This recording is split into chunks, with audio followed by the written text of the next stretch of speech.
Here's what I love about the shepherd's psalm. Remember this? The Lord is my shepherd, I shall not want. We've had this hanging on our wall. We got it on our bookmarks, T-shirts made out of it.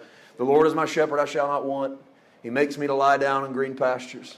He leads me beside the still waters. He restores my soul. Notice all of this is him. He's my shepherd. What's a shepherd do to sheep? He leads them. Where is he leading them? Leads them to green grass. Where else does he lead them? Beside still waters. You lead me in the paths of righteousness for your name's sake.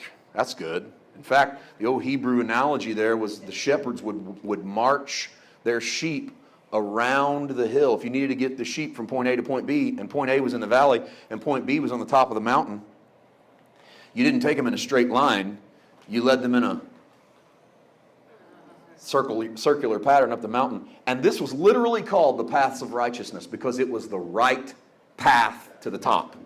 And so the shepherds would take their sheep along the paths of righteousness, and which would circle around that mountain. And so the psalmist David uses that and says, whenever you go, God leads you to green grass. God leads you to still waters. God leads you around paths of righteousness for his name's sake because he gets all the glory. And then there's a real dark turn in Psalms 23. He leads me beside green grass. He leads me beside still waters.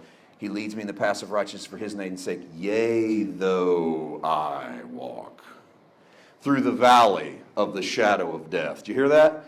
He led you to green grass. He led you to still waters. He led you up the path of righteousness. He didn't lead you into the valley of the shadow of death. Yea, though I walk into the valley of the shadow of death, you are with me.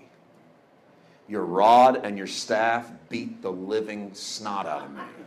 Whoa, no. Your rod and your staff, they comfort me. You prepare before me a table right in the presence of my enemies.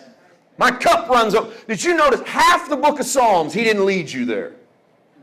He leads you to green grass. He leads you to still waters. He leads you up the paths of righteousness.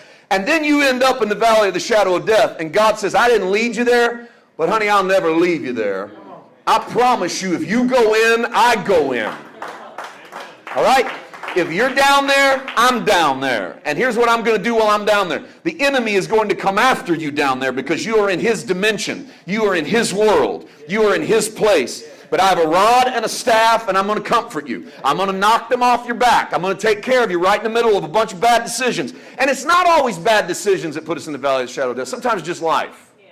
All right? Sometimes just life. Just junk happens. And we end up in the valley of the shadow of death. And God didn't do it. God didn't kill that person in your life to teach you a lesson. Stop that foolishness. That's the enemy. Your father is a father of life and love. He doesn't have to prove lessons to you by taking people out of your life. There's been people lied to for years that, our son or our daughter is sick because we didn't do this for God. Your father is better than that. He need not play the devil to get you to come to him. He would cheapen himself if he acted like the enemy so that he could get your attention. That would have the enemy having way more sway over you than the peace of God.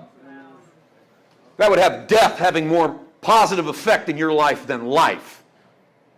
Even Job, who says the Lord gives and the Lord takes away, missed it because he didn't see behind the curtain in the first 2 chapters of Job. It wasn't the Lord taking away. There was the enemy. Was it a valley of shadow of death? Absolutely. Was God there? You bet. And while he's there, he prepares a table before you in the presence of your enemies. He takes care of you. He loves you. He shows you the paths of life.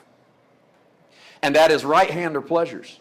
This is what Jesus is talking about from when he says this in John 17. He's talking about Psalm 16. At your right hand are pleasures. Jesus is seated at the right hand of the Father. You have been made to sit with him in heavenly places. So what is at the Father's right hand except the resting, relaxing Jesus, and you're right there with him.